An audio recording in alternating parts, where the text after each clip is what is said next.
Allez, on va y aller. Je vais faire un synthèse en 2 minutes.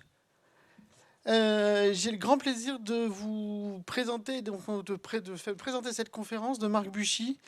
Marc Buchy est un jeune artiste que moi je range plutôt volontairement du côté des artistes conceptuels.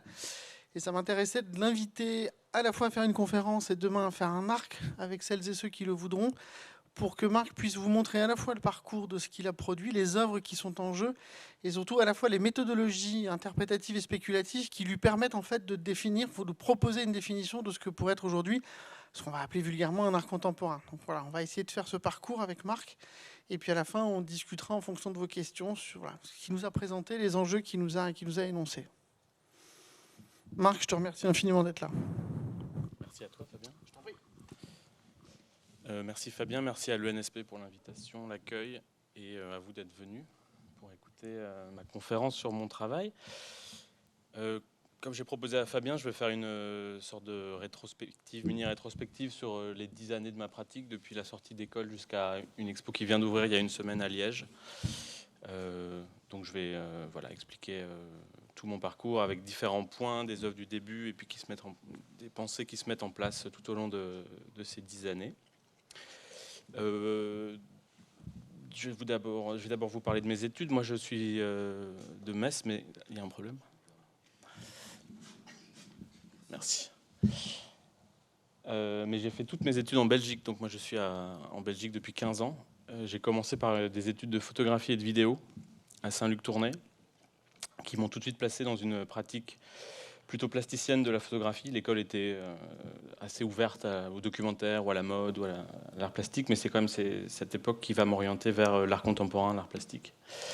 Des études que je vais prolonger après à Bruxelles, à Saint-Lucas, qui est une école flamande, où je vais sortir du champ purement photographique pour partir plus vers l'installation et vers des travaux plus phénoménologiques, des choses assez sensibles, assez minimales de plus en plus, et une sortie progressive du champ de l'image quand même. Parce que la base de toutes mes réflexions, c'était aussi comment est-ce que je singularise ma pratique, et assez naïvement, comment est-ce qu'on se pose par rapport à un monde où on est dans la surproduction, et évidemment une surconsommation qui est liée autant d'images que de biens, que d'objets, que d'œuvres. Donc comment est-ce que je m'exprime là-dedans en tant qu'artiste, comment je crée une personnalité artistique. Et j'ai commencé à mettre en place des choses qui étaient très orientées vers la soustraction, le détournement, le retrait, etc. Et le point finalement le plus essentiel de ma formation, c'est quand je suis parti à New York pour faire un post-diplôme d'un programme qui n'existe plus et qui était complètement expérimental. On était 4 étudiants, c'était ce qu'on appelle une liquid school, donc il n'y avait pas de lieu fixe. Il y avait 2 journées complètes de cours par semaine, matin, après-midi, et on rencontrait des intervenants dans plein de lieux différents. Ça allait du parking à la galerie, au musée, à l'appartement. Donc ça a aussi induit un mode de pensée, un mode de possibilité d'action. Et aussi dans les intervenants, on avait autant des grandes pointures, des curateurs, des artistes très établis, que des gens complètement marginaux, qui avaient des travaux assez radicaux, proches du militantisme ou proches de micro-actions, de micro-gestes. Donc ça a formaté, ça m'a ouvert à une certaine radicalité de sortir de l'image et sortir de l'objet. Je pense que ma source principale d'influence, c'est l'art minimal, et plus exactement l'art conceptuel, où je me pose comme une sorte d'héritier sur laquelle j'ai réfléchi et j'ai essayé de prolonger dans une pratique contemporaine, puisque c'est quand même des choses qui ont plus de 50 ans, qui s'adaptaient dans un contexte qui me semble plus forcément pertinent aujourd'hui. Je vais commencer à vous montrer des choses que j'ai mis en place au moment où je me suis rendu à New York, où il y avait cette école qui était quand même tellement radicale qu'on parlait d'un art sans œuvre, un art sans artiste, un art sans exposition. Donc c'était peut-être trop radical, mais ça permettait de pousser la pensée assez loin. Une des premières choses que j'avais fait à ce moment-là, une des toutes petites, ce que j'appelais des sculptures de poche, d'une certaine façon, s'appelait Fiducia. Et je suis venu juste tordre des pièces de monnaie donc le budget de l'exposition pour exposer, je l'avais transformé en pièce de monnaie et je venais simplement le tordre. Donc on était dans un geste quand même de sculpture, de transformation de la matière. Mais ce qui m'intéressait dans ce geste, c'était aussi de questionner la valeur, autant la valeur monétaire que la valeur du geste artistique. Puisque même si elles étaient dégradées, les pièces gardaient leur valeur monétaire. Donc elles pouvaient être remises en circulation. Et moi, je les présentais soit présentées dispersées sur le sol, librement, comme ça. Et les gens pouvaient se servir. Et elles étaient aussi remises en circulation dans la caisse de l'exposition, si on vendait s'il y avait un bar ou quelque chose comme ça. Et donc les gens étaient libres de se servir et d'aller s'acheter un Coca-Cola ou de le garder. Et dans ce cas, moi, et il y avait aussi un geste de vente où je donnais un certificat et je vendais l'œuvre, la pièce, 100 fois sa valeur faciale. Du coup, l'œuvre s'appelait fiducia, ce qui veut dire confiance en italien, et on utilise un système monétaire fiduciaire, donc qui est basé sur une confiance qu'on a entre l'État et nous-mêmes, puisqu'une pièce de 2 euros ne vaut pas 2 euros, mais on lui accorde cette valeur. Donc c'était, voilà, est-ce qu'on garde cette pièce pour sa valeur utilitaire, ou est-ce qu'on valorise le geste artistique et on en fait l'acquisition et on lui fait acquérir une autre valeur par le geste d'achat. Du coup, ça c'était au tout début de ma pratique, où il y avait déjà une action directement sur la réalité, puisque une bonne part de mon travail va s'inscrire vraiment sur le champ entre le réel et la réalité, comme une sorte d'ouvroir de possible, ou de déviation, ou de diffraction. Donc ça, c'est un élément assez caractéristique qui va se mettre en place par la suite. Une autre œuvre qui a été assez fondatrice, et c'est des choses comme Fiducia, qui à l'époque n'était pas forcément très conscientisée au niveau des problématiques que j'abordais, mais qui était fait sous des formes d'impulsion, et qui en fait, maintenant que je les relis avec 10 ans de décalage, viennent déjà soulever des choses très intéressantes. Une des influences que j'ai eues à l'école, quand je me suis mis à m'intéresser à la philosophie contemporaine, c'était un des basculements pour moi, ça a été quand même de découvrir Baudrillard, Simulacre et Simulation, et sa notion d'hyper-réel, et sur la disparition, la carte et le territoire, la disparition de l'image au sein du réel, etc. Et là, pour ce travail, Névus, donc là, il y a une photo de documentation, mais c'est pas du tout l'œuvre. L'œuvre, c'est de m'être fait tatouer sur le dos un grain de beauté. Donc j'ai travaillé avec une artiste tatoueuse qui a regardé un peu la pigmentation de ma peau, mes autres grains de beauté, et qui m'a tatoué sur mon dos un grain de beauté. Donc c'est un travail qui est sur l'oubli aussi, sur une image qui imite le réel et qui se fond complètement dans son contexte d'apparition. Donc c'était c'était forcément un geste qui était très ténu, comme ça, qui a assez fait parler dans les milieux où j'exposais à l'époque, sur un geste vraiment très minimal. Et cette question d'un geste très furtif, moi-même, je ne sais pas lequel c'est. Et les moments où on a présenté cette œuvre, il fallait m'inviter pour que j'en parle avec les gens de l'exposition, le public intéressé, etc. Donc il n'y a jamais eu de valorisation de cette image que je vous montre là, qui est une pure documentation et qui ne réduit pas l'œuvre à cette prise de vue.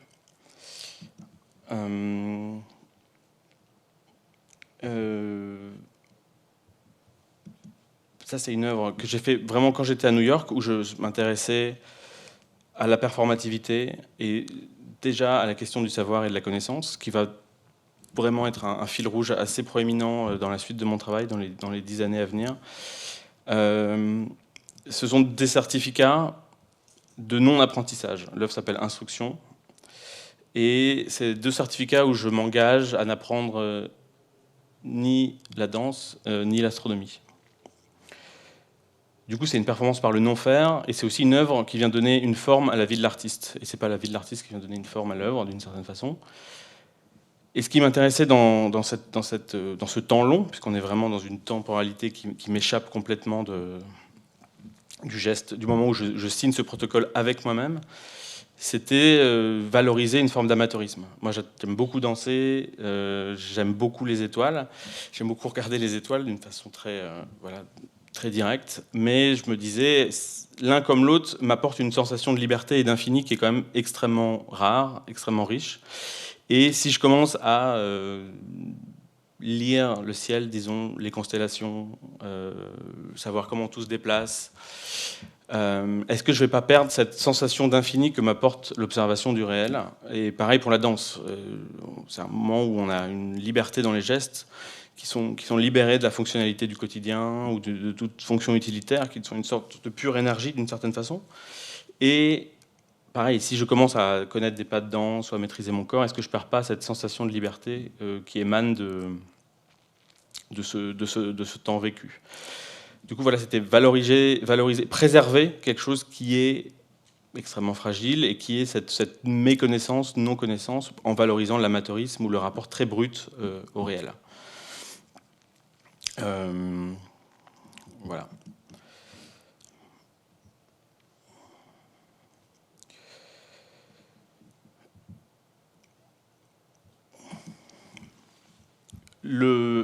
Un des grands axes de travail de ce programme à New York était l'autodéfinition de l'artiste, de sa pratique et des théories qu'il mettait en place et des actions qu'il mettait en place. Donc, comme je vous disais, c'était assez radical, les axes de réflexion. Et moi, ce que j'ai proposé, c'était l'invention du terme infravisuel, en partant d'un grand penseur de l'art conceptuel, donc Kosuth, et de son terme, de son texte Art After Philosophy, qui est de la fin des années 60, si je ne me trompe pas. Mais ce qui me gênait dans ce texte, c'était que Kosuth s'en servait pour justifier sa propre pratique, qui était celle du langage et l'utilisation des définitions. Et voilà, tout ce qu'il met en place, si vous connaissez, il a peint beaucoup de définitions, il a fait des mots en néon, enfin, il a fait beaucoup de choses. Et ça a été extrêmement important, mais au final, je trouvais que c'était un art qui était extrêmement fermé sur lui-même. Alors que moi, ce qui m'intéressait, c'était me servir des outils de l'art conceptuel, mais pour parler d'autre chose que de l'art. Et de parler de la vie ou de la société ou d'autres problématiques qui m'intéressaient. Et donc, comme vous voyez, c'était un moment où j'étais vraiment dans un refus très fort de l'image, puisque quand j'ai fait un atelier ouvert, il y avait juste cette feuille avec cette adresse web qui renvoie vers le site qui héberge le texte que j'ai rédigé. Et cette forme a été choisie parce qu'elle est extrêmement flexible et moi, je peux m'adapter à elle comme elle s'adapte à moi. Donc je peux aller compléter depuis 10 ans régulièrement, je peux faire des mises à jour, je peux compléter avec des interviews de personnes qui travaillent dans ce champ. Et alors l'idée, il ne faut pas du tout voir ça comme un manifeste ou comme un tabula rasa, c'était plutôt l'idée de faire un terme parapluie, comme un qui regroupe des pratiques marginalisées parce que justement non visuelles, très furtives, difficilement catégorisables. Et voilà, et trouver une fonction, enfin un mot pour les désigner et pouvoir en parler, pouvoir les théoriser, que ça m'échappe aussi. Donc il y avait déjà cette idée aussi de circulation d'un savoir qui était générée par l'artiste. Et les 3 éléments que je définis vraiment dans ce texte, ça va être que le travail principal de l'artiste, ça va être d'une part d'adapter la forme qu'il choisit avec le propos qu'il veut exprimer. Donc ça, on est quand même proche de Marshall McLuhan qui dit « The medium is the message ». Donc ça, c'est très important. Et donc c'est l'artiste contemporain ou l'artiste plasticien qui doit définir à la fois ce qu'il met en place, pour qui et où. Donc l'exposition n'étant pas forcément une finalité, ça peut être un lieu de repli et de présentation, mais pas forcément une finalité, comme l'objet d'art n'est pas forcément une finalité non plus dans ma pratique, ce qui permet d'échapper à des problématiques esthétiques ou des recherches de matière qui moi, sont assez loin de mes préoccupations. Donc voilà, c'est un site qui est librement consultable et qui est réutilisable, qu'on peut citer, etc. Donc il y a cette question vraiment de circulation, que les gens puissent s'en emparer ou qu'on puisse discuter à partir d'un terme qui a été créé. Voilà, donc intégrer un terme théorique au sein de mon corpus, si je peux me permettre de parler comme ça, voilà, ça montre la diversité de ce que je peux intégrer au rang d'œuvre dans mon travail. Un élément central, une autre œuvre plus pratique que j'ai mis en place à New York, ou disons dont j'ai hérité de ce moment de réflexion là-bas, c'était la question de l'œuvre comme entreprise aussi. Qu'est-ce que ça veut dire une œuvre qui peut être une entreprise? Alors un des premiers à faire ça, c'est quelqu'un que Fabien connaît bien, c'est Ben Kidmont, qui va faire une librairie de livres de cuisine et qui va considérer comme une sculpture. Donc lui, il parle de la troisième sculpture et il dit que la troisième sculpture, c'est l'espace qui se crée entre les gens, entre qui il y a une relation. Donc c'est la plasticité de l'espace social, la plasticité de l'échange intellectuel, et ça, c'est des choses qui m'ont très vite parlé. Et puis, ce qui était intéressant en créant une entreprise, lui, c'était aussi de sortir de la question du marché de l'art, puisque l'œuvre, je voudrais pas me tromper dans le nom, mais il me semble que c'est parfois le plus beau travail pour un artiste, c'est de trouver comment nourrir sa famille ou quelque chose comme ça. Donc lui, il fait plus d'œuvres matérielles, il fait des œuvres qui sont très conceptuelles et il vit ou il gagne un revenu en vendant ses livres à des gens qui ne sont pas artistes, à des gens qui sont collectionneurs de livres d'art, des gens qui sont cuisiniers, des gens voilà. Et du coup, moi, cette idée m'intéressait fort à ce moment-là, d'échapper aux règles du marché qui sont extrêmement normatives aussi sur ce qu'elles permettent à l'artiste de faire ou d'être reconnu en tant que créateur. Et donc, ce que j'ai mis en place, c'était une maison d'édition de guides de voyage qui s'appelle N2H4. Comment j'ai commencé à m'intéresser à ça? C'était moi-même en étant à New York, j'ai beaucoup écrit sur mon séjour, tous mes souvenirs, ce que je faisais, comment, où. Et puis je les envoyais à des amis, et il se trouve que quelques semaines après ou mois après, ils venaient et ils activaient mes souvenirs. Donc on était déjà dans une forme d'activation, mais aussi pour moi de performativité, puisque je travaille sur la question de la performance, mais de façon assez sur le côté. Donc je parle plutôt de performativité de mon travail. Et je me suis dit voilà, que c'était ici, on imite une forme de start-up, on imite une esthétique, il y a un logo là que vous voyez qui a été fait par un graphiste, on travaille sur un site web qui est très propre, qui est très clean, etc. Mais on détourne la forme du guide de voyage, qui est souvent extrêmement construit par des offices de tourisme, qui sont des souvenirs... Enfin, il n'y a pas de facteur humain, souvent, dans le guide de voyage directement. Et donc, moi, ce qui m'intéressait, c'était plutôt de se servir de cette forme pour transmettre un témoignage intime et un point de vue d'une personne qui puisse être réactivé par d'autres personnes. Donc ça, cette transmission d'expérience directe, de corps à corps, d'esprit à esprit. Donc la question du protocole et de la performance sont là. Donc moi, j'ai écrit sur New York, sur le Luxembourg.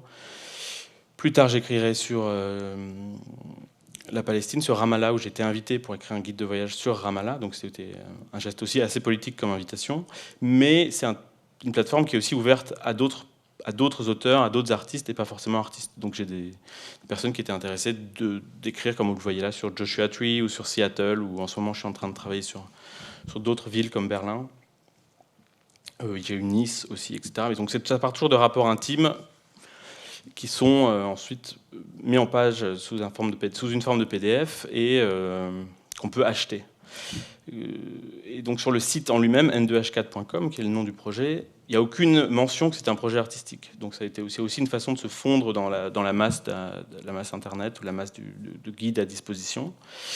Et les guides sont vendus à prix relativement modeste. Et puis on fait 50-50 entre moi ou disons N2H4 pour soutenir les coûts structurels et l'écrivain. Donc c'était vraiment l'idée de aussi mettre à disposition une façon de gagner de l'argent pour d'autres artistes aussi. Donc cette forme de générosité ou de partage qui est assez importante. Bon, je ne vous le cache pas que j'en vends pas non plus des centaines et des milliers, mais conceptuellement, la potentialité est là. Et c'est un projet qui est à long terme, c'est-à-dire que c'est un projet que j'ai commencé en 2016 ou 2017 et qui est toujours d'actualité. Il y a des gens qui sont toujours intéressés d'écrire d'autres textes qui sont assez libres dans leur contenu.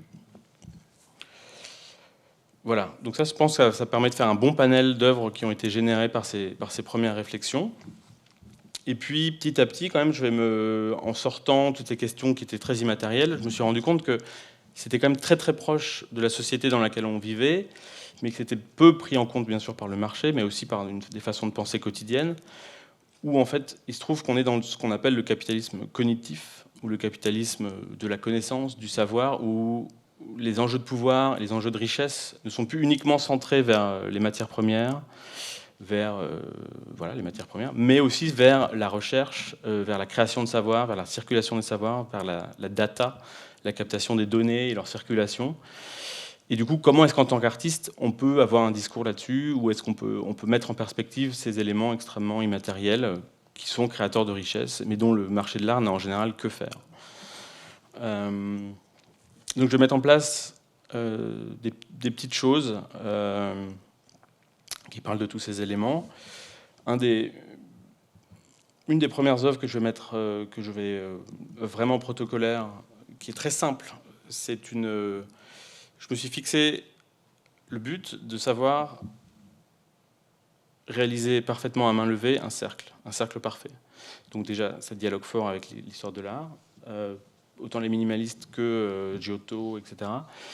Et c'est une œuvre qui est conçue sur des invitations, puisque je ne m'entraîne jamais, ou je ne m'entraînais jamais, puisque ça fait quand même quelques années que ça n'a pas été activé, en dehors du moment d'exposition. Donc le moment d'exposition devenait le moment d'apprentissage, et en fonction de l'invitation, en fonction du dialogue avec le curateur ou avec les autres artistes, on fixait le nombre de tentatives. Donc là, par exemple, j'en ai fait une sur le mur, j'ai fait 10 carnets et 10 feuilles, 10 fardes de 10 essais chacune.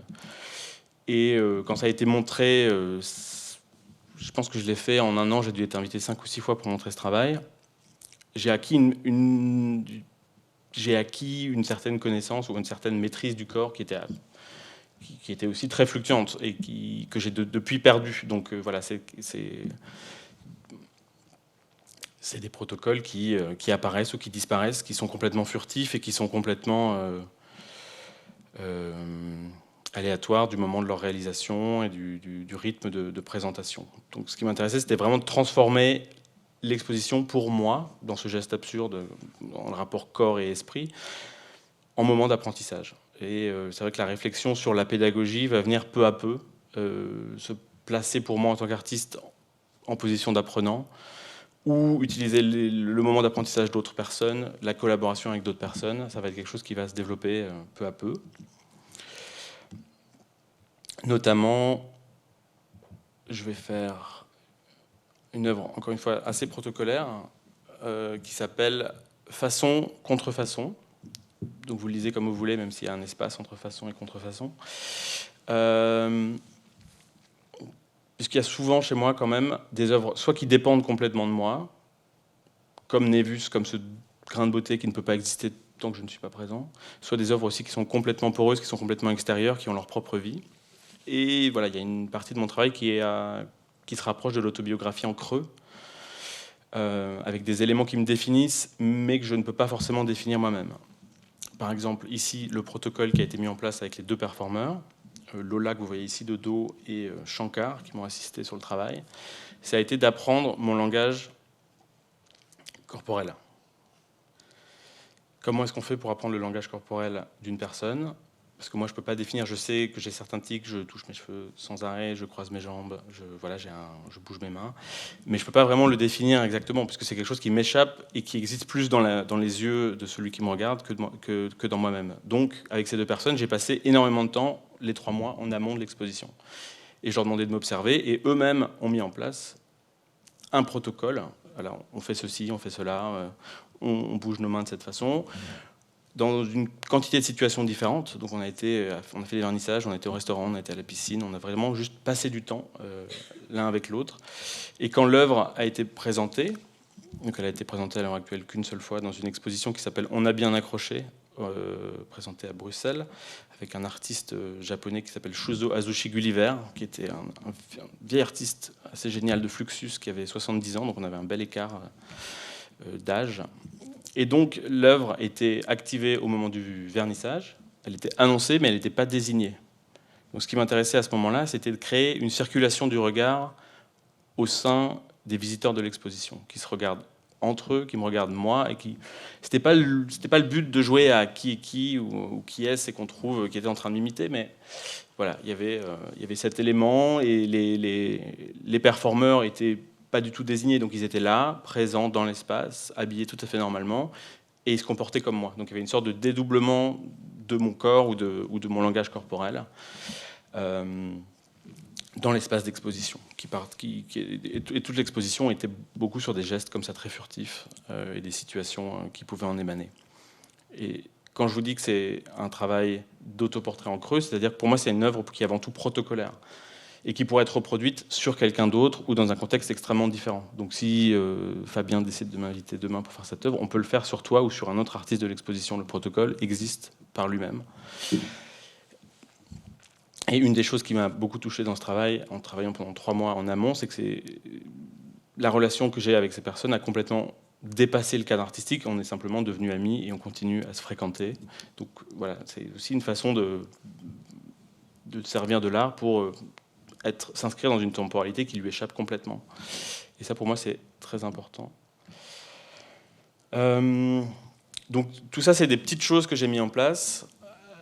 Et là, je vais vous parler d'un projet qui est peut-être le plus important que j'ai fait, où je me suis mis à m'intéresser au patrimoine immatériel et à la façon dont on peut transmettre du patrimoine immatériel, comment est-ce qu'on le conserve, comment est-ce qu'on ne tombe pas dans le folklore en conservant le patrimoine immatériel, qu'est-ce que c'est. Du coup, je suis parti avec un projet pour lequel j'ai candidaté dans différentes résidences.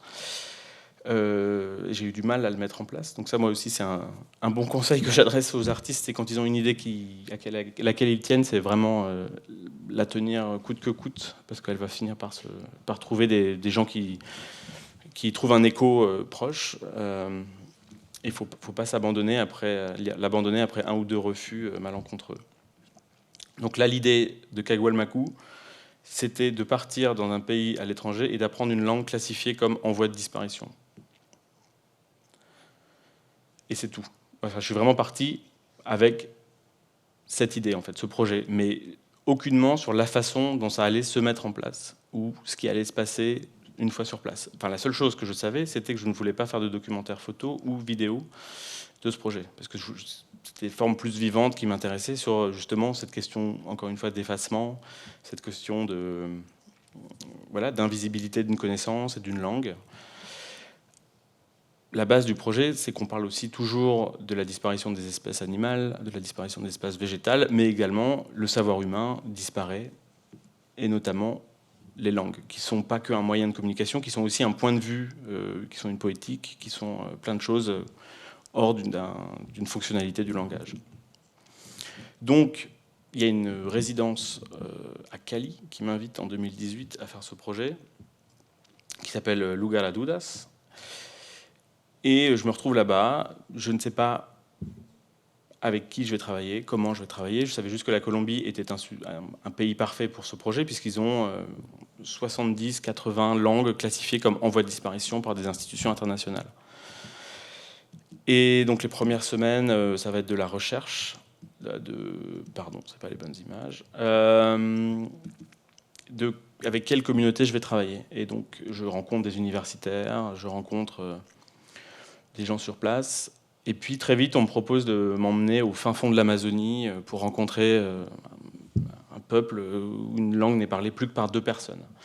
Mais pour moi, c'était beaucoup trop romantique comme question. Je ne voulais pas non plus me poser en sauveur absolu. Donc, pour moi, je reste dans le champ artistique et je ne suis pas sociologue, je ne suis pas ethnologue, je ne suis pas linguiste, je ne suis pas ethnolinguiste, mais je m'empare de leurs outils pour faire une œuvre d'art et je garde le champ artistique comme référence centrale, avec tout ce que ça permet et tout ce que ça ouvre comme possible d'action. Et finalement, je finis par rencontrer des gens des Wambiano qui venaient régulièrement à Cali, où était la résidence, pour faire commerce des produits qu'ils cultivaient. Ça m'a permis de rencontrer une famille, de leur expliquer mon projet, qu'est-ce que ça voulait dire pour moi, petit Européen, de partir en Colombie et d'apprendre une langue d'un peuple qui est lié à un territoire, qui est lié à une série de croyances aussi. Et donc c'était aussi l'idée de renforcer des dynamiques de globalisation, de domination qui existent sur ces territoires depuis la découverte par l'Europe, par les Européens de ces territoires. Depuis que Antonio de Nebria a dit que la langue et l'empire ne faisaient qu'un. Donc ça, c'est vraiment... Antonio de Nebria, c'est le premier qui va rationaliser ce qui va devenir l'espagnol moderne. Et dans l'introduction de sa grammaire, il y a cette phrase qui est quand même assez sidérante. La langue et l'empire sont la même chose. Donc c'est quand même très fort. Donc voilà, c'était mettre tout ça en perspective et aller sur place, passer du temps avec cette famille qui m'accueillait. Donc il y a eu... là, on est sur le territoire de Wambia, cette photo. Et je commence à travailler avec José, qui est ici, et qui a 17 ans, et qui me donne des cours de langue, des cours de Namchik. La langue s'appelle le Namchik, elle est parlée par 20 000 personnes au sud-est de la Colombie, à 4 heures de ma résidence. Donc je fais des allers-retours là-bas, où ils m'accueillent dans leur famille, et puis aussi, j'essaye de valoriser localement, comme je peux le faire, tant que je peux le faire, cette langue au sein de Cali, puisque c'est des gens qui sont quand même complètement marginalisés, qui ne sont pas du tout soutenus par le gouvernement colombien. Donc, un de mes gestes va être de mettre en place une plateforme d'apprentissage public au sein de la résidence qui m'accueille, pour valoriser ces savoirs, et que, bon, on n'a pas fait des centaines de séances, mais on a quand même ouvert, on a fait quand même plusieurs séances où le public pouvait venir et rencontrer cette personne qui donnait un cours de cette langue de façon assez basique. C'était pas forcément tenu, mais il y avait quand même cette prise de contact qui était établie. Et puis la question avec José, c'était que lui ne parlait pas anglais et moi je ne parle pas espagnol, qui est l'autre langue qu'il parle après le Namchik. Donc ça limite quand même le moment d'apprentissage. Au début ça va parce qu'on peut pointer, on peut utiliser un peu Google Translate, etc. Mais il y a un moment, quand on veut parler de construction de phrases ou on veut parler de temporalité, c'est un peu limité. Du coup, à ce moment-là, j'ai rencontré Lucie, qui était une de ses voisines, qui, elle, avait des bases en anglais un peu plus présentes, qui m'a permis de pousser cet apprentissage, de complexifier cet apprentissage, de le densifier, etc. Ça, c'était dans un petit lieu de pisciculture où elle vivait et où on a fait une bonne série de classes, de moments d'apprentissage.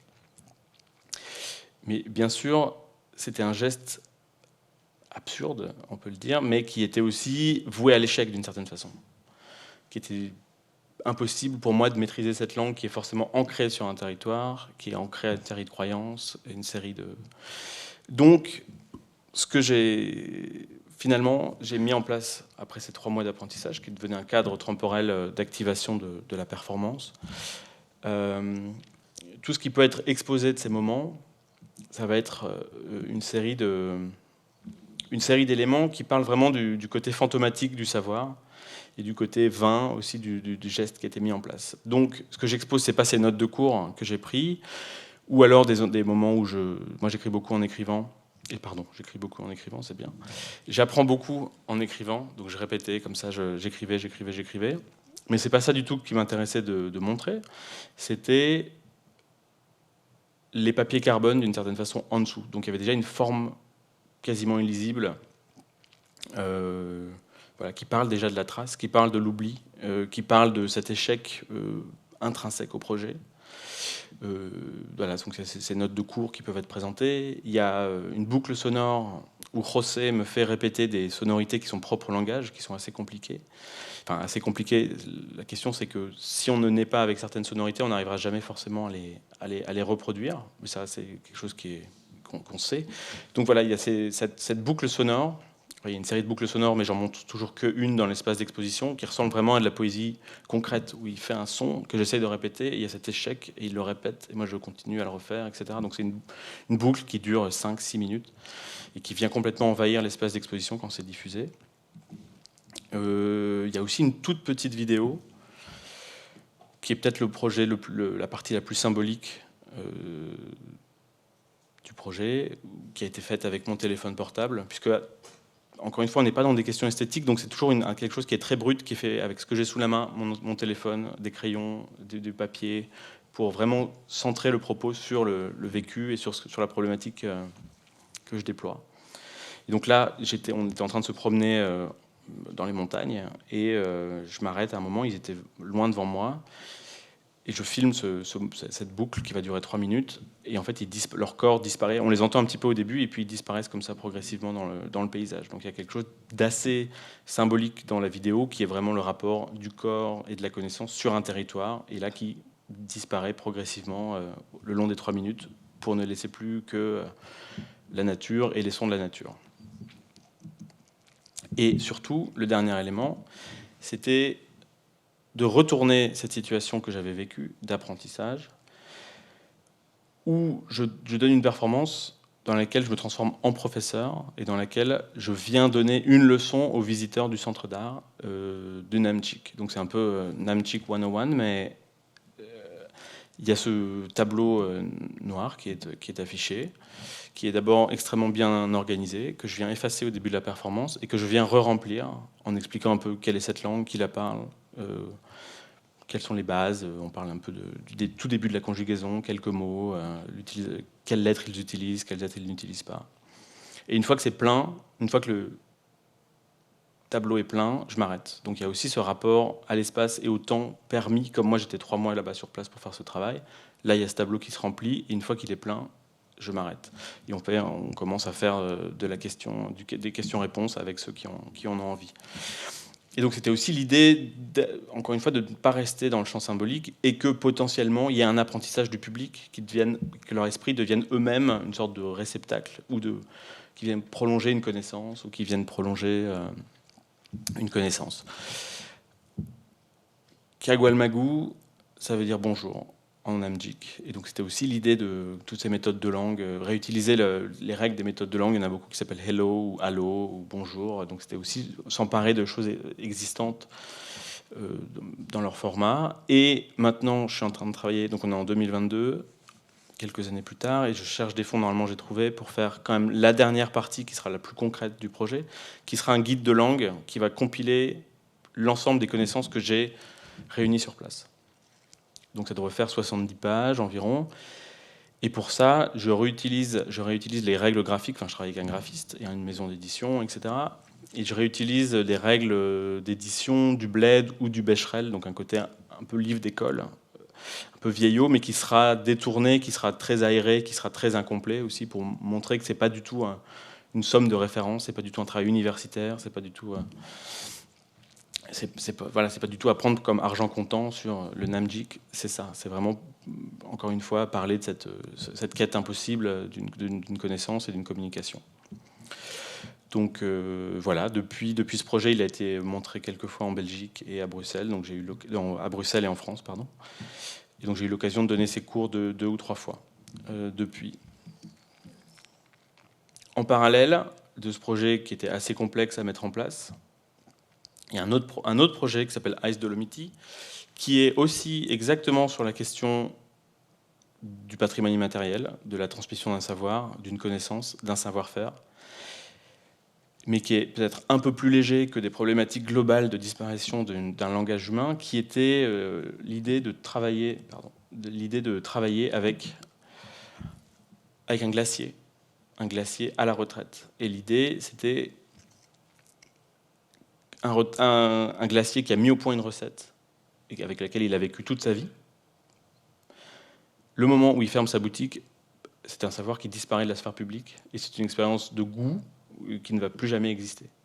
Donc c'était cette idée d'aller rencontrer un glacier pour qu'il me donne une recette dont il ne servait plus et que moi je vienne l'activer dans un contexte d'exposition et que dans l'exposition il y ait un congélateur où les gens pouvaient librement se servir et faire cette expérience du goût. Et donc l'œuvre, pour moi, elle finit au moment de la dégustation de la glace au chocolat. Donc ça a été produit dans une exposition sur le travail, dans un espace à Bruxelles qui s'appelle Été 78, puis ça a été remontré à Cloud 7. Et ce qui était très chouette, c'était que c'était essentiellement à Cloud 7, c'était une exposition d'un collectionneur assez important. Et du coup, il y avait des gens qui mangeaient la glace au chocolat pendant tout le week-end d'ouverture. C'était vraiment le bazar. Il y avait plein de pots qui traînaient et des taches un peu partout. Donc ça me réjouissait assez d'avoir une glace au chocolat mangée devant l'œuvre que vous voyez ici, qui est reconnaissable. Voilà. Et du coup, ce qui m'intéressait dans la forme de la glace, c'était justement sa difficulté à être conservée. Si j'avais été apprendre à faire des chaussures ou à faire des pulls ou à faire quelque chose de matériel, on le met sur une étagère et ça reste là. Alors que la glace, si elle n'est pas correctement conservée, elle finit par couler et par disparaître. Donc c'était un peu un rapport symbolique au savoir en lui-même qui, s'il est mal conservé, s'il est mal transmis, il disparaît. Voilà. Ça a l'air tout simple comme ça, mais une bonne part du travail, comme pour le travail sur la langue, passe en amont vraiment de l'exposition. Là, c'est passé par une longue recherche d'un glacier à la retraite. Comment vous trouvez un glacier à la retraite? C'est pas si facile. Donc le travail de recherche est assez important pour moi. Donc on appelle des unions de glaciers, on appelle des amis d'amis, on essaye d'expliquer le projet, on vous dit oui, et puis après on vous dit en fait non, j'ai pas que ça à faire, non, c'est ma recette, je veux pas la partager. Et finalement, j'ai dû aller jusqu'en Italie parce que la mère d'une amie d'amis a vécu dans un business de glace toute sa vie et était intéressée par le projet artistique. Et donc, si l'œuvre s'appelle Ice Dolomiti, que vous voyez qui est floqué sur le congélateur, je ne sais pas si on dit floqué, mais bon, qui est sur le congélateur, c'était le nom de la boutique de ce couple de glaciers. Donc c'était aussi une façon de leur rendre hommage et de ne pas trouver un titre symbolique, mais juste, c'est comme s'il y avait une mini-partie de leur commerce qui était ici mise à disposition dans l'espace d'exposition et qui était, la question de la temporalité est souvent un des fils rouges de mon travail, et là je pense que c'est aussi le cas, de faire ressurgir une connaissance disparue dans le contexte de l'exposition. Voilà. Ça, c'est 2 œuvres qui parlent vraiment de la question du patrimoine immatériel, de la transmission, du geste. En parallèle, je travaille aussi beaucoup sur la question du regard, du regardeur, du regardé. Et je vais avoir une exposition fin 2019, ma première exposition personnelle dans une institution, au BPS 22, à Charleroi, pour ceux qui connaissent. Je suis invité parce que la curatrice qui m'invite, Dorothée Duvivier, est intéressée par mon travail justement furtif ou qui s'infiltre d'infiltration de micro-gestes. Et moi, je vais lui proposer de travailler à ce moment-là plutôt sur la construction du regard. Qu'est-ce qu'un regard? Et la mécanisation du regard aussi, à l'heure on parle du capitalisme de surveillance. Qu'est-ce que ça fait à nos regards? Et en fait, c'est à ce moment-là que j'ai un peu dénoué un des problèmes que j'avais avec la photographie, de faire des photographies, où j'ai commencé à m'intéresser à des gens comme Wilhelm Flusser, qui ont écrit une petite philosophie de la photographie et qui parlent de l'image technique plutôt que de l'image sensible. Et donc ça va devenir un point assez intéressant, enfin important, dans ma réflexion, qui est à côté de la médiation aussi, mais pas de la médiation, pas les médias comme on l'entend en France, mais plutôt l'école des médias en Allemagne, qui est le point de médiation, le point de rapport entre l'homme et le monde. Donc du coup, pour moi, c'est l'œuvre aussi comme point de médiation et comme point de pensée, comme ouvroir de possible entre l'artiste et le monde, ou entre le spectateur et le monde. Donc pour cette exposition au BPS 22, je vais mettre en place une série d'interventions, 5 ou 6 interventions, qui vont se mettre en place avant le vernissage, le jour du vernissage, et puis ensuite sur toute la durée de l'exposition. Je vais parler de 2 éléments, essentiellement. Une qui s'appelle la gymnastique oculaire, où j'ai récupéré ces instructions. En fait, je ne les ai pas créées. Je suis souvent dans la récupération aussi, ou le détournement, comme je vous l'ai dit, mais là, c'était de récupérer des instructions de yoga des yeux. Donc c'était offrir au public un moment pour se chauffer le regard d'une certaine façon au moment où il rentrait dans l'exposition, sans offrir particulièrement quelque chose à voir. Donc il y avait ces œuvres, cette petite instruction qui était présentée sous forme de carte postale à l'entrée, et il leur était suggéré de réaliser l'exercice au moment où ils rentraient dans l'exposition, ou alors chez eux au quotidien. Enfin voilà, donc il y avait une sorte de... Pour moi, ça devenait... Ce que j'aime bien dire, c'est que ça devenait une sorte de chorégraphie infime et intime de l'ensemble des globes oculaires des visiteurs de l'exposition. Et l'œuvre a été activée de 2 façons. D'une part avec le public qui rentrait dans le musée du BPS 22, mais aussi avec... voilà, c'était le porte-carte à l'entrée du musée. Mais aussi avec toute l'équipe du musée. C'est-à-dire que c'est un musée qui a une vingtaine d'employés. Et à tous les employés, j'ai adressé une lettre, qui est ici, où je fournis une petite version, comme ça, carte plastique, carte bleue, qui reprend les instructions, et que je leur demande de glisser dans leur poche ou dans leur portefeuille, et d'activer l'exercice à chaque fois qu'ils font une prise de poste, à chaque fois qu'ils viennent travailler tous les jours dans le musée. Donc tout le monde venait... Bon, après, il y a toujours une question de confiance dans mon travail, donc j'étais pas là à regarder s'ils le faisaient ou pas. Je ne sais pas si les gens l'ont fait, je ne sais pas si les gens l'ont fait tous les jours, j'en doute. Mais c'était aussi l'idée de... Puisque c'est un travail par la répétition qui peut potentiellement vraiment améliorer la vision, améliorer la vue. Et du coup, l'idée, c'était qu'au bout de 3 mois, l'équipe, qu'est-ce qu'elle allait voir mieux? Ils allaient mieux se voir entre eux, ils allaient mieux voir les visiteurs, ils allaient mieux voir les œuvres qui étaient présentées. Enfin voilà, donc il y a toujours cette porosité dans le geste qui est offert à l'activation. Et pour moi, c'était très important d'adresser cette requête autant au directeur qu'aux gens de l'entretien pour que tout le monde soit uni par le travail, le protocole que je mettais en place. En parallèle de ça, donc ça c'est quelque chose qui existait pendant toute la durée de l'exposition. En parallèle de ça, il y a une œuvre qui s'appelle Les Visiteurs Mystères. Donc là, je reviens un peu à mes premières amours d'œuvres entreprises, d'œuvres services, où je viens détourner ce qu'on appelle les clients mystères. Je ne sais pas si certains voient ce que c'est les clients mystères. Donc c'est des techniques d'audit utilisées essentiellement par des grandes chaînes pour savoir le service qu'ils rendent à leurs clients. C'est-à-dire qu'il y a des gens qui sont payés, qui reçoivent un scénario, qui sont payés pour aller dans des chaînes, pour aller chez McDonald's, c'est peut-être ceux qui l'utilisent le plus, mais aussi toutes les grandes chaînes en fait, qui ne se présentent pas du tout comme un enquêteur ou comme quelqu'un qui est là pour vérifier la qualité, mais qui se comportent le plus normalement possible. Donc ils doivent faire un achat, poser une question, mais en même temps, ils doivent observer comment on les reçoit, ils doivent observer l'éclairage, ils doivent observer toute une série de paramètres qu'ils ont internalisés. Et ce qui m'intéressait, c'est qu'on était sur une notion de surveillance qui était peut-être encore pire que la caméra de sécurité, puisqu'on est dans une réalité scriptée.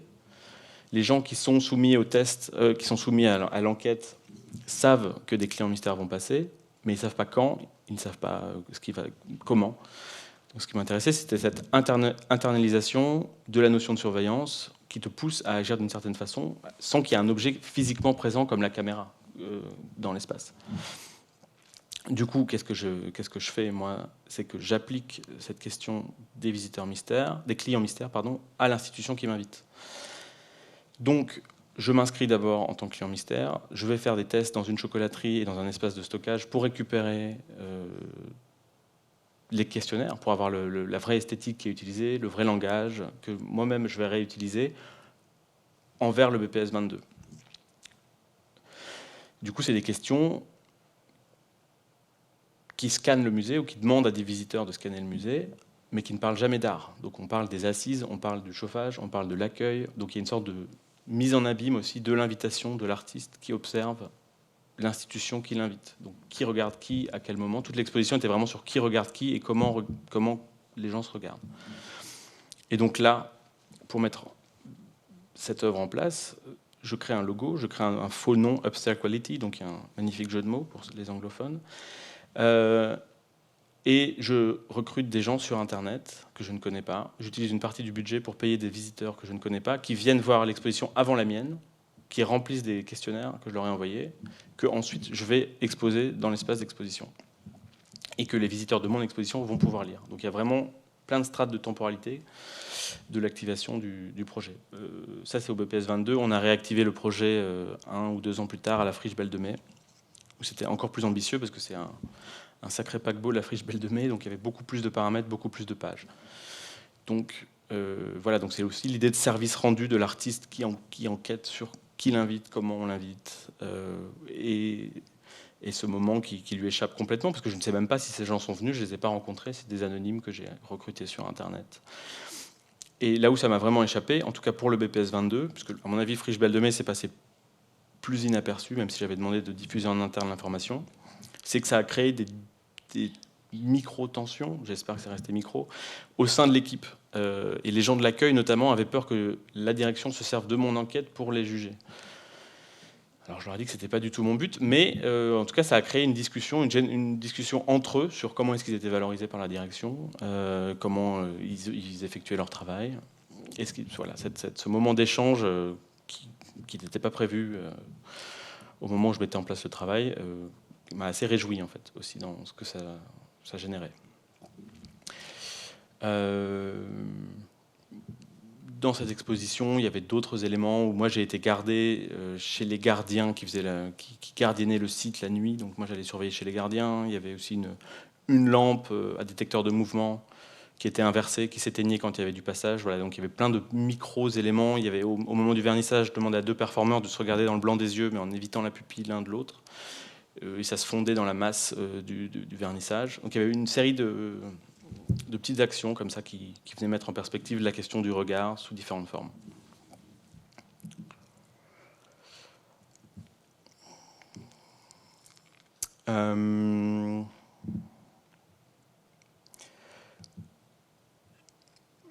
En parallèle de ces questions sur le regard et sur la connaissance, il y a toujours cette question de la temporalité qui m'intéresse et aussi de la rationalisation de l'esprit de façon contemporaine. Donc ça rejoint ces questions de l'outil dont je vous parlais et de médiation aussi. Comment est-ce qu'on se représente la réalité par rapport au réel et comment la pensée contemporaine est très fort orientée vers une pensée très rationnelle, une pensée scientifique, mais aussi une pensée économique. Et j'ai fait cette œuvre qui m'a aussi demandé, comme pour le glacier, beaucoup de recherches en amont pour trouver un volontaire. Une volontaire, même si ce n'est pas forcément dit quand j'expose le travail. Et c'est une œuvre qui s'appelle Conditionnel présent, que peut-être que certains de vous l'ont déjà vue, où en fait j'ai trouvé quelqu'un qui était d'accord pour accueillir sur sa main une scarification. Une scarification qui venait en fait prolonger sa ligne de vie. Du coup, ce qui était mis pour moi en tension, c'était que on est dans une époque de scientisme d'une certaine façon, ou un solutionnisme technique, où on en arrive à croire dans la suppression, enfin, à imaginer qu'on va pouvoir supprimer la mort, ce qui me paraît assez délicat et pas forcément souhaitable. Et ici, c'était un peu genre cet interventionnisme humain sur le monde, mais là directement sur la main, et qui serait d'une certaine façon tellement désespéré, qui viendrait convoquer des questions de chiromancie, qui sont des questions complètement ésotériques, qui sont des questions pas rationnelles. Et donc là, c'était comme si on en arrivait à... Hop, on prolonge la ligne de vie, et peut-être que ça va prolonger la vie en elle-même. Donc il y a un peu un croisement sur l'intervention et sur des différents niveaux de croyance, autant en la science qu'en la technique, qu'en un certain ésotérisme.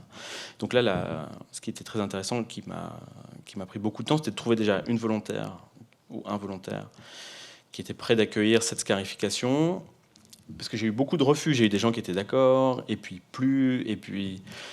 qui finalement doutaient, genre mais peut-être que ça va vraiment modifier la durée de ma vie. Est-ce que, enfin, voilà. Donc il y a eu des discussions assez intéressantes jusqu'à ce que je trouve quelqu'un qui était d'accord de subir cette coupe avec un scalpel.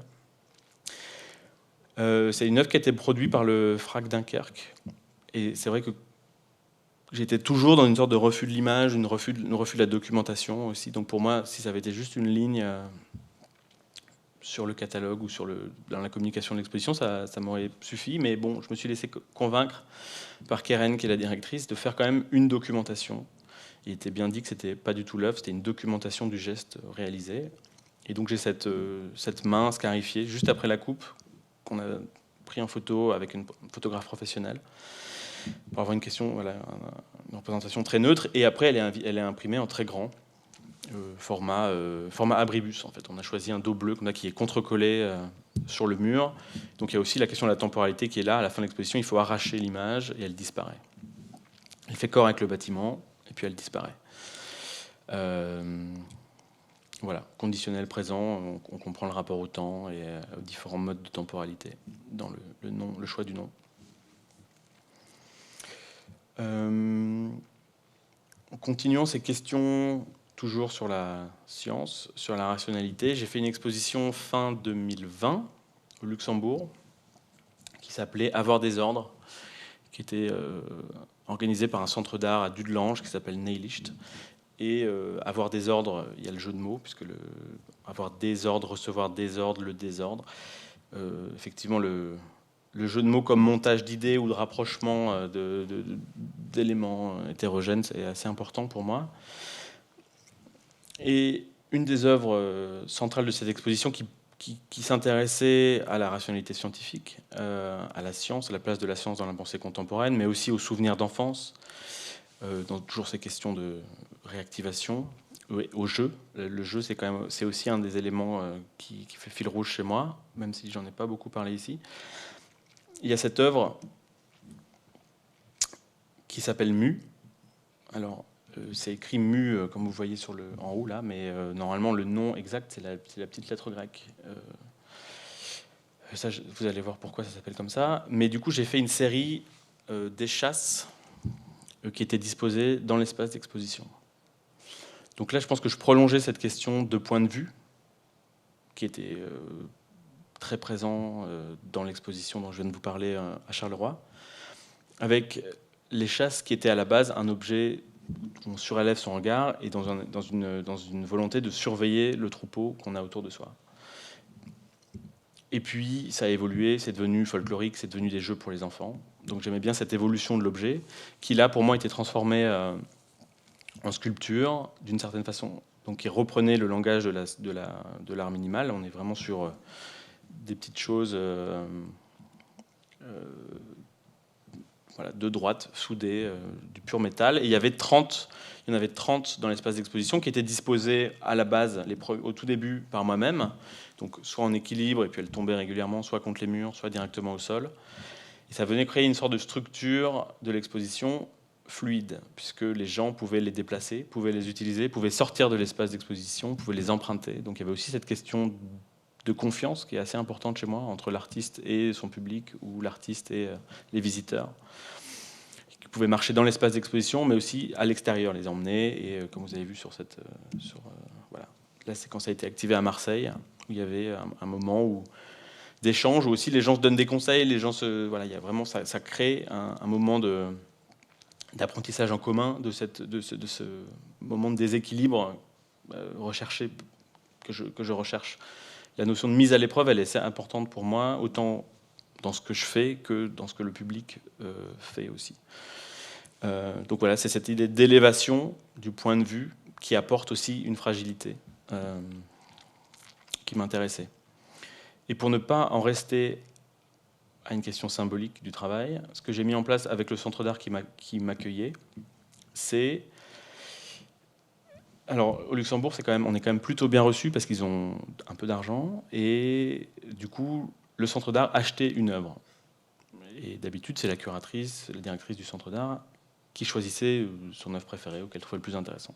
Moi, j'ai dit non, je voudrais que tu m'achètes des échasses, 3 mus, 3 paires d'échasses. Et ce qu'on va mettre en place, c'est que toi, tu les conserves pour la valeur artistique du travail, et la maison de jeunes en face, le centre de jeunes, les conserve pour leur valeur utilitaire. Donc vous en achetez 3, et j'en donne 3 à la maison des jeunes qui, eux, vont pouvoir les utiliser véritablement.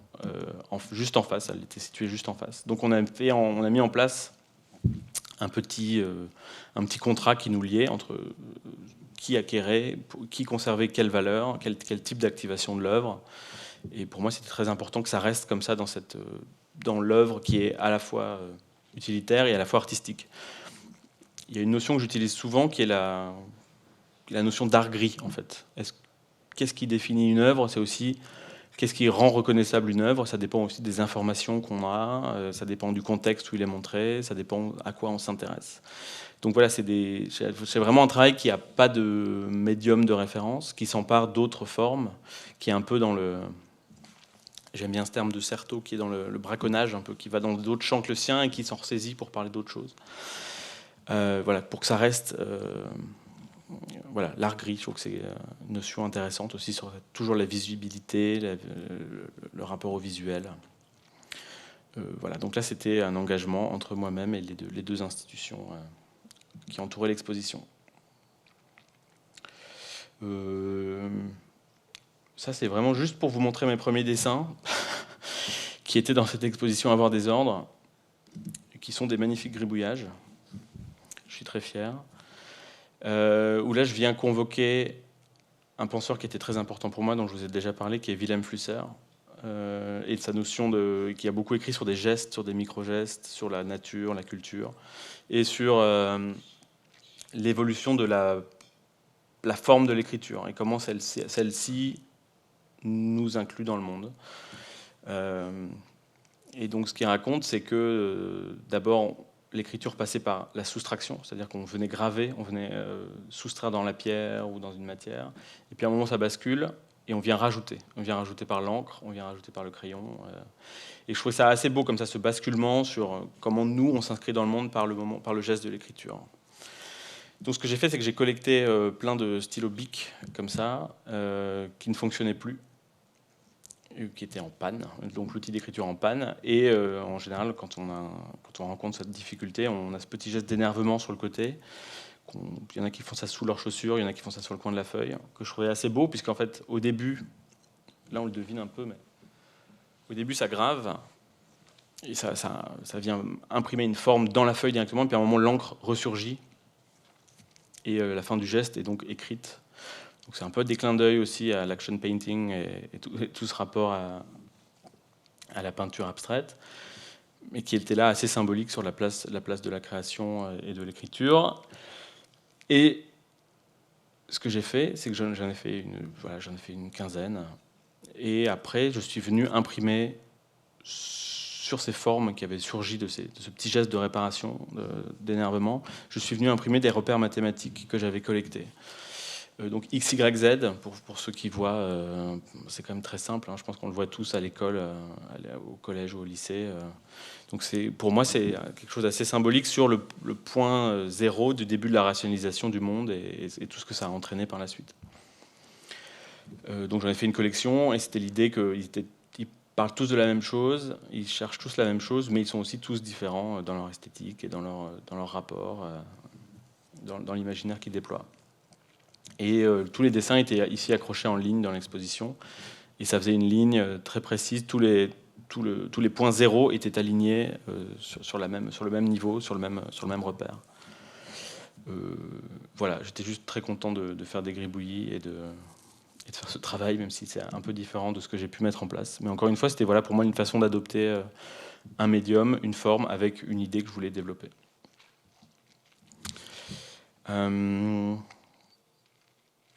Je peux vous parler d'internationalement, si vous voulez. Et après, je vais conclure en parlant du dernier projet d'une exposition qui vient d'ouvrir à Liège il y a une grosse semaine.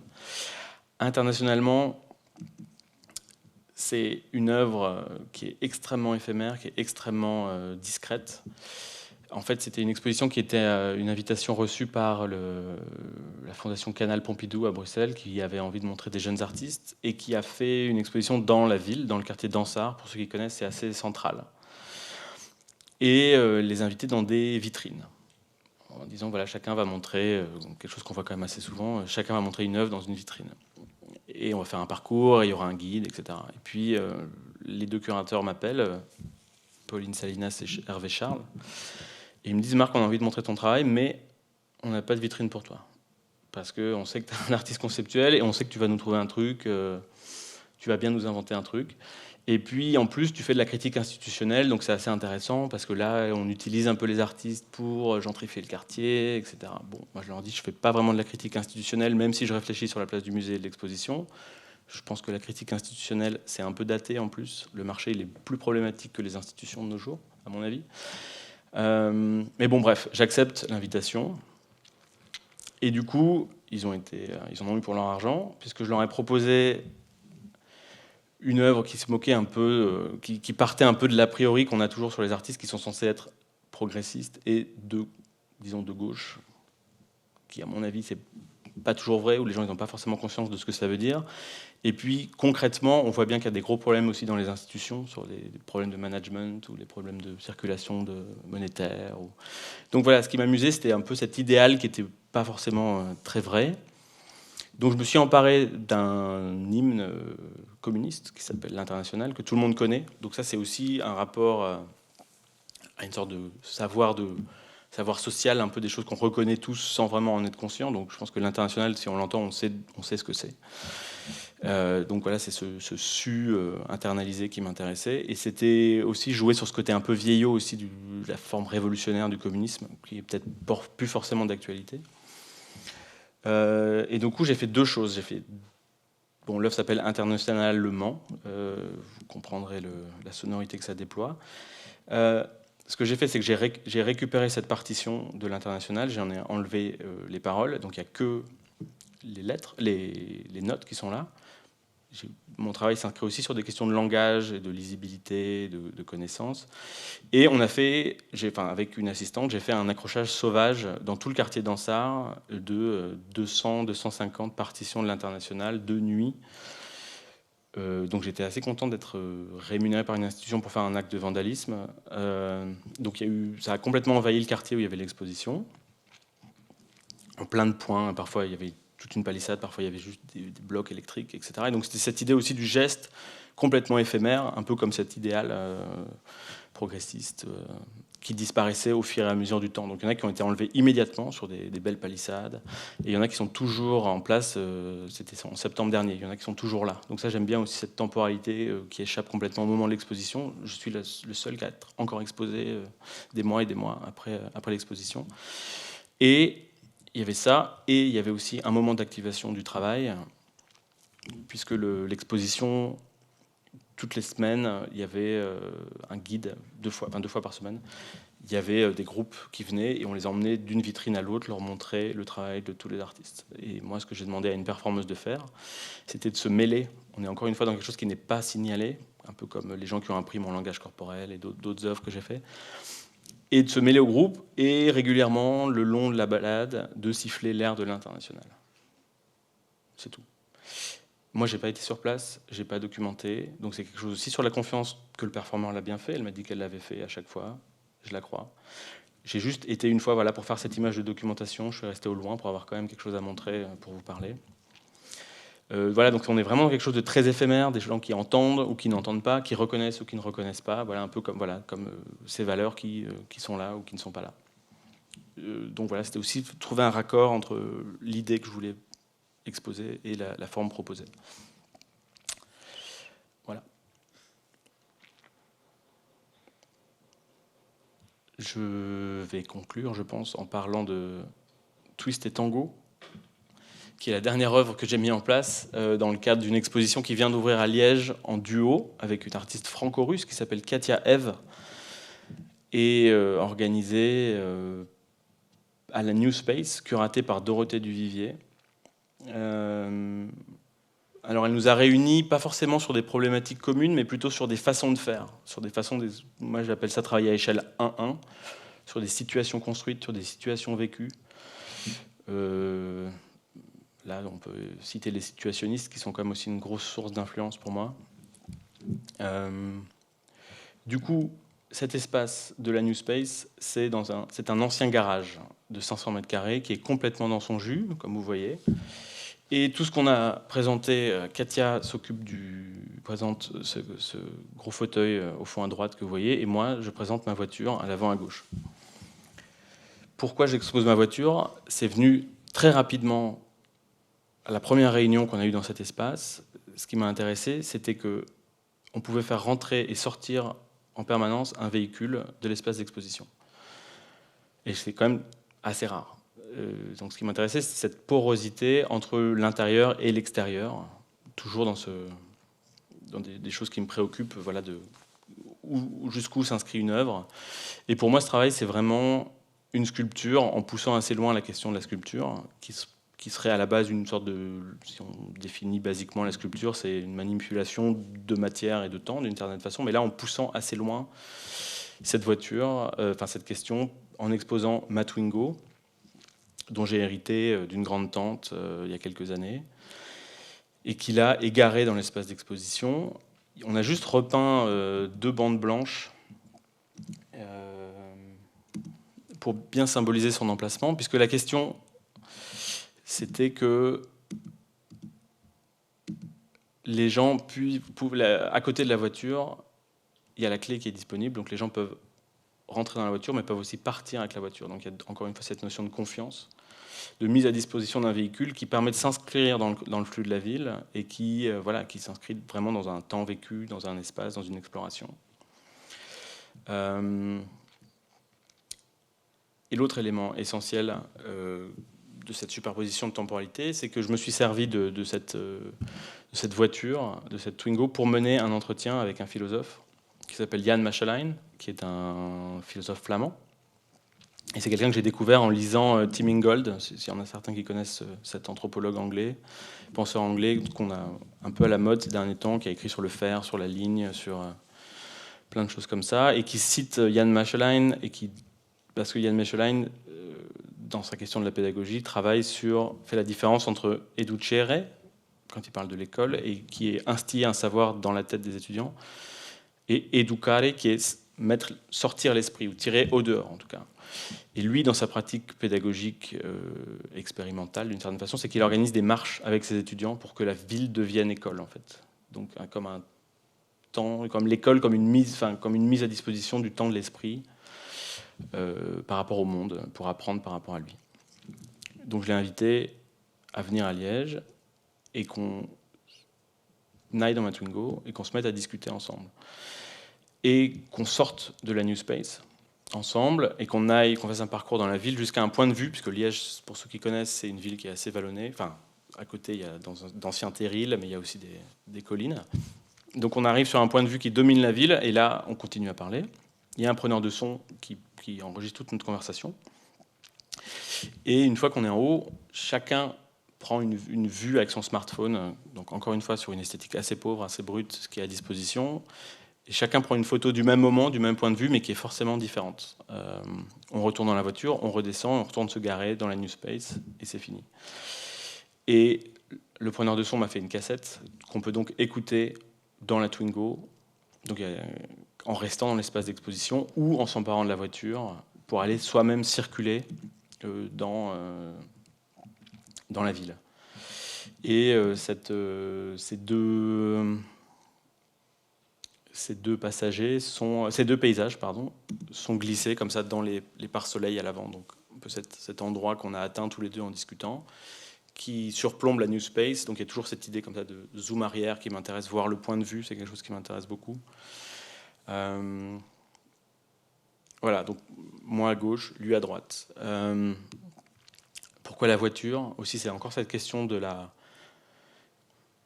En plus de l'histoire familiale de cette voiture dont j'ai hérité, que je reconduis avec un philosophe, que les gens peuvent... La question du reenactment qu'ils peuvent utiliser pour eux-mêmes circuler dans la ville, donc il y a une superposition de temporalité qui m'intéresse dans le rapport au réel. C'était aussi que la voiture, dans cette question de la technique, la voiture comme lieu plus du réflexe que de la réflexion. Si on pense trop quand on conduit une voiture, on se plante. Et c'était aussi me mettre à l'épreuve, que les gens puissent entendre les questions que je pose à un être sachant, qui est Jan Maechelein, mais aussi cette difficulté que j'avais à maîtriser la voiture tout en réfléchissant à ce qu'il me racontait, qu'on parle de l'œuvre comme école, de l'école comme œuvre, de tenter des glissements sémantiques un peu sur le White Cube, ou sur, lui, il parle beaucoup d'exposition de l'esprit au monde, comme on comprend ce terme d'exposition quand on est artiste ou quand on est penseur, sur la pédagogie. Voilà. Voilà, c'est la dernière chose que j'ai faite. Là, on voit des gens qui sont en train d'écouter la conversation que j'ai eue avec Yann. Et derrière, pour parler un peu juste de la structure de l'exposition, Katia, qui a aussi un travail qui est comme ça très tenu, c'est un siège sur lequel les gens peuvent s'asseoir et être payés pour ne rien faire. Donc ils signent un contrat qu'elle a mis en place qui est très précis, et il faut qu'ils restent au minimum 1 heure, et ils sont payés le minimum légal du temps qu'ils ont passé sur la chaise. Donc c'est 2 œuvres qui s'inscrivent dans des temporalités longues, mais d'utilisation du temps de l'esprit, soit ne rien faire et être rémunéré, ou moi il y a plutôt l'école comme le temps de la réflexion ou le temps d'attention au monde. Voilà.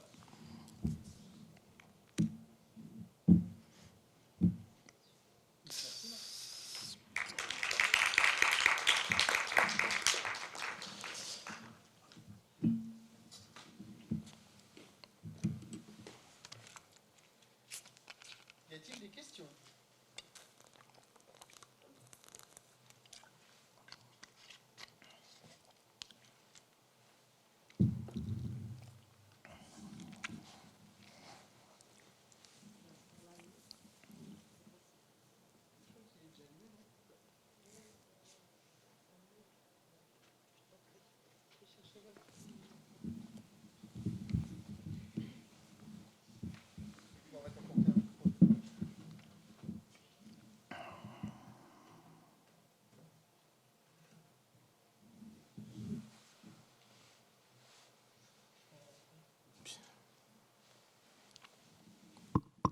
Voilà. Donc, des questions. Ici.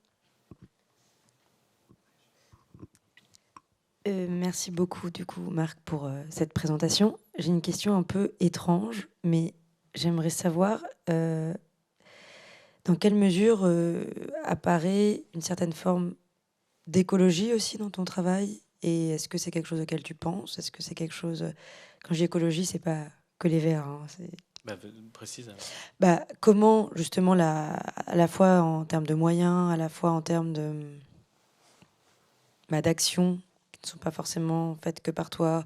Enfin, il y a beaucoup de questions. Enfin, il y a beaucoup dans tous les projets que tu as présentés. Moi, j'ai été vraiment frappée par une forme d'écologie, c'est-à-dire cette économie qui se regarde et qui s'alimente dans ton œuvre, qui fait écho justement aussi à une écologie plus politique. Et du coup, je voulais savoir si c'est quelque chose auquel tu pensais ou pas, ou en fait c'était juste comme ça et ça s'inscrivait assez bien dans le monde contemporain. Au tout début de la réflexion, effectivement, je me positionnais contre la surproduction ou la surconsommation. Donc la question de l'écologie, elle est là aussi, ou l'économie. Et comment est-ce qu'un artiste crée sa propre économie aussi? Parce que quand tu fais des formes qui sont un peu plus expérimentales, c'est plus difficile à rentrer sur le marché, par exemple. Donc comment est-ce que tu l'as fait exister? Qui produit quoi? Pour qui? Comment? Donc oui, forcément, la question, elle est là, ouais. Mais...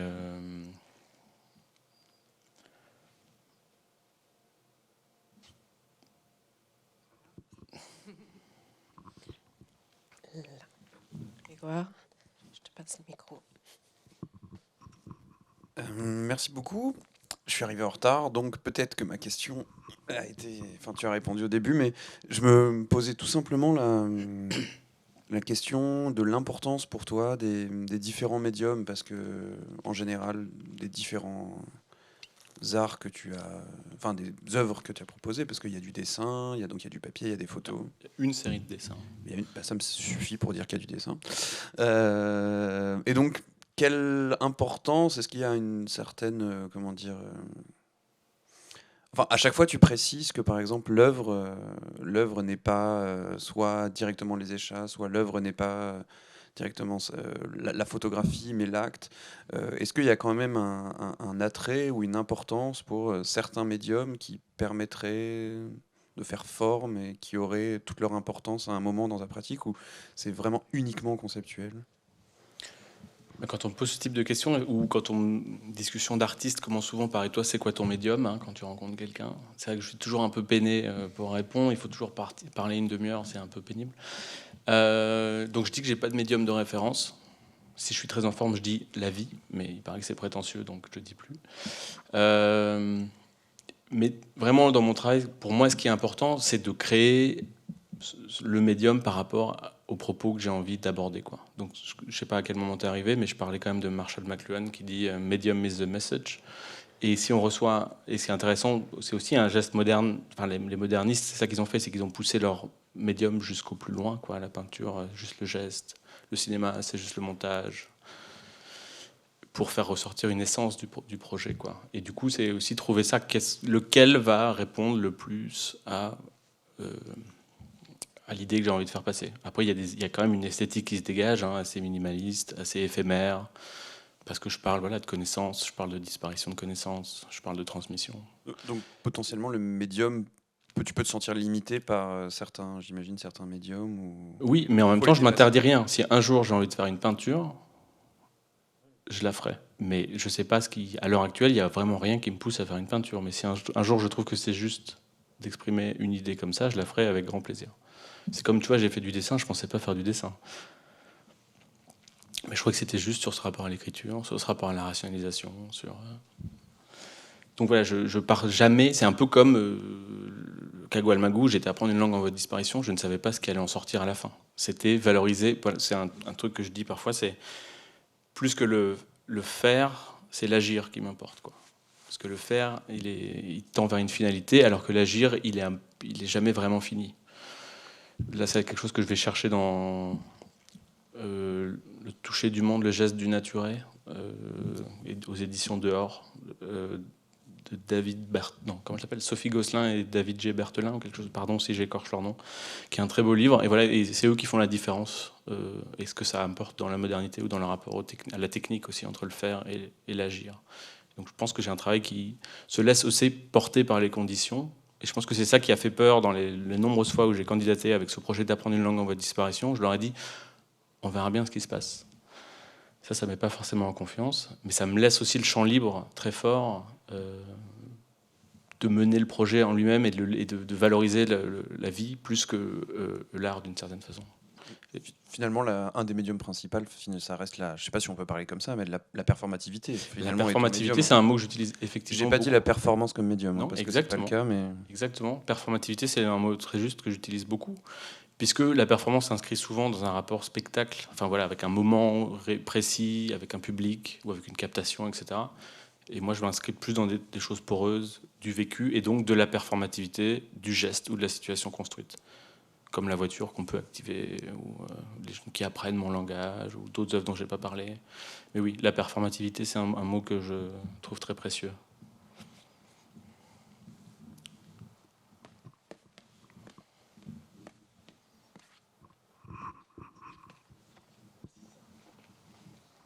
Marc, j'ai 2 micro-questions à te poser. La première, est-ce que tu pourrais repréciser ce que tu appelles un art gris? Pardon? Un art gris. À l'art gris? Oui. Ça, c'est quelque chose que je définis dans ce texte infravisuel que tout le monde peut aller lire sur le site, qui est en accès libre. Et c'est un objet qui peut être vu comme œuvre ou pas, en fonction des informations qu'on a, ou de la connaissance, de l'intérêt qu'on a.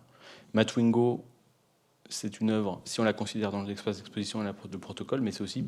En plus, ça se joue, là, je joue beaucoup sur le contexte du garage, l'esthétique du garage. C'est peut-être pas une œuvre aussi. Donc ça dépend des informations que tu as, le contexte. Et donc art gris, un art qui n'est pas reconnaissable comme art immédiatement. C'est ça qui m'intéresse aussi, de ne pas faire de la peinture. Je pense qu'on active une pensée, on amène plus à penser avec des choses qui sont comme ça, pas immédiatement reconnaissables, dans un premier temps, pour superposer une couche artistique par-dessus. Je crois que c'est ça qui m'intéresse. Donc la question de la visibilité, elle est là aussi. Une toute petite micro-question dans Twist et Tango. Oui, Twist c'est et Tango. C'est normal que ce soit écrit gouverner sur le mur ou vous l'avez bidouillé ce truc? Alors voilà. Non, c'est une très bonne question. C'est pour revenir sur la jeunesse de l'exposition. C'est un garage, c'est un ancien garage de police qui est dans son jus. Donc à gauche, tu vois mise au point, frein, station de graissage, et à droite, tu vois des phrases qui sont très intéressantes, comme gouverner. Et en fait, l'exposition, je ne sais plus exactement le texte, mais c'est prévenir, c'est gouverner, très étrange. Et l'autre, c'est entretenir vaut mieux. Et il manque un mot qui a disparu. Mais du coup, nous, comme titre de l'exposition, toujours dans ce rapport contextuel, le contexte, nous on travaille, je pense que l'un et l'autre, on travaille aussi sur le contexte, la prise en compte du contexte de notre travail, mais aussi le contexte du contexte. C'est des choses comme ça d'échelle, souvent. Et on a choisi au final, avec Dorothée, la curatrice, entretenir vaut mieux. Parce que c'est une phrase non finie, et parce que tout ce que entretenir, la polysémie du mot entretenir. Moi, je fais un entretien avec Yann Mechelein, entretenir une voiture, entretenir un équipement, et aussi Katia qui paye des gens pour ne rien faire, il y a aussi entretenir quelqu'un. Donc voilà, il y a cette différente polysémie du mot. Et j'ai une dernière question. Je voudrais juste... c'est une question ou un commentaire, mais tu fais ce que tu veux avec. Mais moi, ce qui m'intéresse, un des trucs qui m'intéresse le plus dans ton travail, c'est ce rapport que tu as cité plusieurs fois sur la question de la confiance. Ouais. C'est un truc qui m'intéresse beaucoup. On est de plus en plus dans des rapports, évidemment, de surveillance, de gouvernance, de contrôle en permanence de ce qu'on fait, de ce qui doit être fait. Il y a des choses qui doivent être vérifiées en permanence. Et ça m'intéresse cette manière avec laquelle, en fait, tu insistes sur cette confiance, le fait que tu ne contrôles pas, tu ne regardes pas, tu ne demandes pas de résultats de choses, etc. Et je voudrais juste, est-ce que tu peux peut-être nous en dire un tout petit peu plus sur ça ou pas? Mais qu'est-ce que ça influe et en quoi ça modifie si fondamentalement un rapport à l'œuvre et un rapport au travail?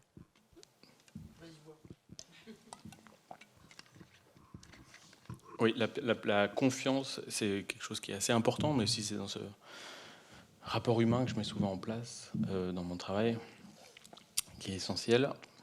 Et c'est marrant parce que, voilà, moi, comme je parlais j'ai d'abord étudié la photo et puis j'ai complètement abandonné l'image, volontairement. Et un jour, j'ai compris une définition que je pouvais te donner personnellement et la photographie. Je pense que la photographie, chaque photographie est une promesse auquel on ne peut pas avoir confiance. Donc la question de la confiance, je pense qu'elle était déjà là le moment où j'ai choisi d'arrêter la photographie pure.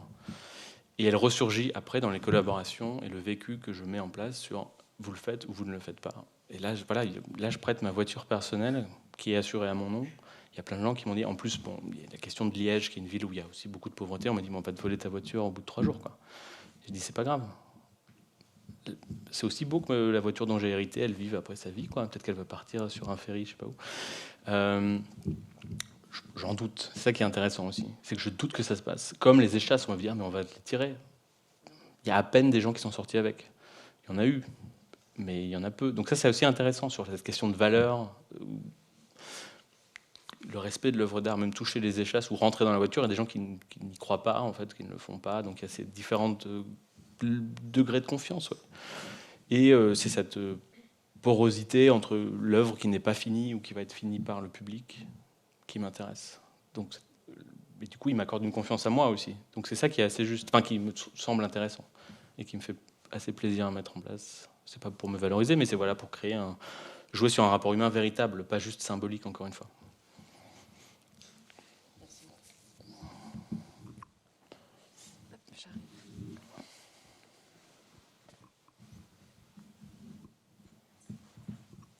Oui, merci. Donc cette confiance, c'est la suite de la question de l'engagement qui est initiée au tout début, de l'engagement personnel. Parce Oui.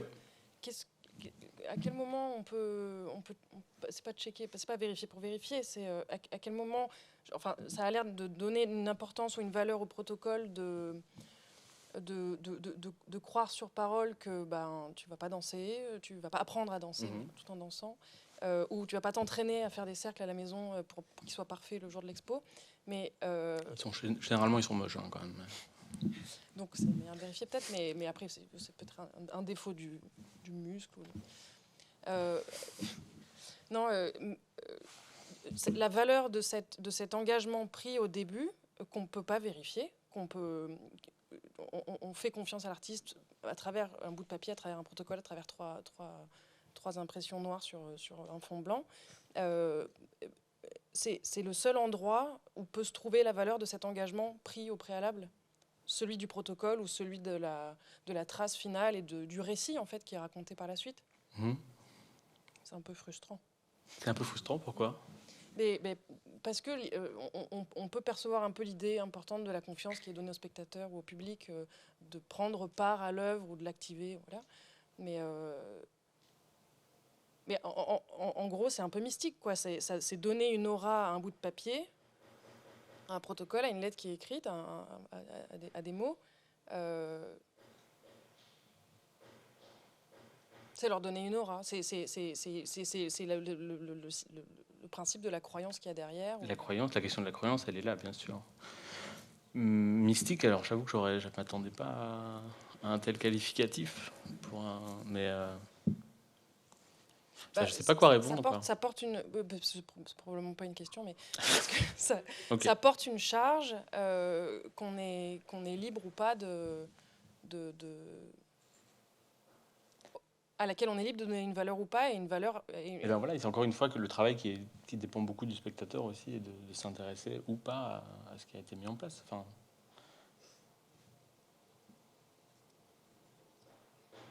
Oui, mais on a juste un récit à partager du coup, non ?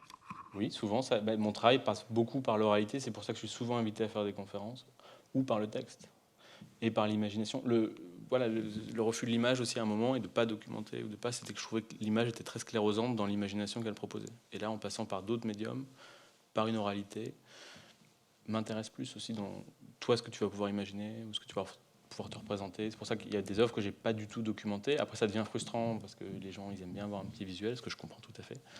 Mais je trouve que c'est encore plus... ça ouvre une imagination ou un imaginaire. Il faut faire la différence entre les deux. C'est du coup que c'est intéressant. Enfin, je pense, je crois que c'est dans le récit et dans l'histoire qui se raconte, qui se tisse autour. Oui. Alors que pour moi, la narration, c'est pas quelque chose qui m'intéresse, tu vois. Donc c'est un élément qui m'échappe complètement. Enfin, j'aime pas raconter des histoires et c'est rarement ce qui m'intéresse dans des médiums qui s'y rapportent, comme le film ou le roman, par exemple. C'est rarement la narration qui m'intéresse. Donc là, c'est aussi quelque chose qui m'échappe complètement, et c'est ta lecture du travail. Ouais.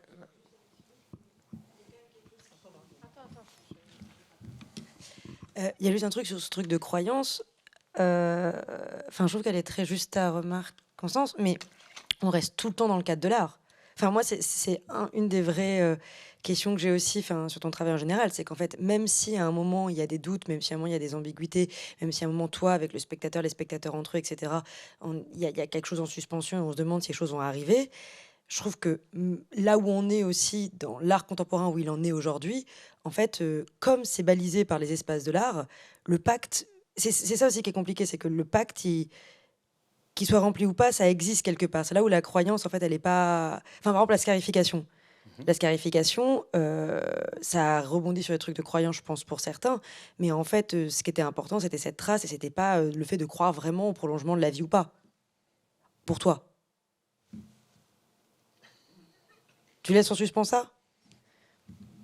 Parce que je trouve... Non, mais soit, mais c'est-à-dire que si on... Enfin, après, je pense qu'il y en a qui l'ont vu, qui ont peut-être porté en eux ce que peut être la scarification comme geste... Bien sûr, voilà. Ça, ouais, mais après, moi, je veux dire, en tant qu'acteur ou agent, en tout cas, et de l'espace où sont présentées ces œuvres dans l'art contemporain, qui, pour moi, met à mal, en tout cas, les croyances quand elles viennent d'autres sphères que ceux de l'art, magie, religion, etc., je crois pas que... Enfin, je suis pas sûre que ça puisse vraiment être une croyance accomplie, quoi. Bah ça dépend de la personne qui a accepté ce geste aussi, tu vois. J'ai eu beaucoup de discussions avec la personne avant qu'elle accepte de se faire scarifier. Donc ça, c'est son choix à elle ou pas, de le faire ou non, et de vivre avec cette cicatrice que je lui ai demandé de faire dans un protocole artistique, mais qui m'échappe. Maintenant, cette personne vit avec cette cicatrice. Mais comment tu l'as convaincu de le faire? Il n'y a pas eu de rémunération, donc c'était pas des questions d'argent. Je voulais pas que ça devienne un Santiago Sierra, tu vois. Donc c'était une discussion, voilà, quelqu'un qui était intéressé par la réflexion que ça ouvrait, et voilà. Enfin, pour l'art, mais juste aussi pour le vécu. Enfin, je sais pas. Peut-être qu'elle s'est dit, effectivement, ça va me donner 20 ans de vie de plus. Je suis pas, je sais pas intimement ce qu'elle en pensait, tu vois. Mais elle s'est soumise à ça, quoi.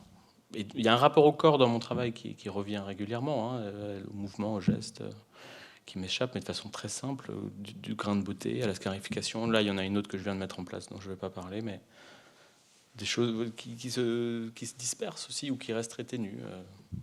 Et ça, voilà, le rapport à l'exposition. Voilà, comme je disais dans le texte infravisuel, c'était considérer l'espace d'exposition comme un moment de présentation, mais pas une finalité, quoi, qui vient imposer un rapport esthétique à la création. Moi, c'est tout ce qui est autour, en amont, en aval, qui va m'intéresser plus dans la vie propre que ça peut avoir ou dans les réflexions que ça peut amener, quoi. J'espère. Super. Moi, oui, en fait, là-dedans, je suis assez intéressée. Quelle signification le moment d'exposition, en fait, et comment ça s'est géré dans le parcours d'une pièce qui, en fait... Ça a été un de mes gros nœuds, au moment quand j'étais dans le rejet de tout. Comment je conserve justement ma position d'artiste reconnue par les pairs, reconnue par la société, pour pas juste faire des actions dans le vide aussi. Et comment tu existes.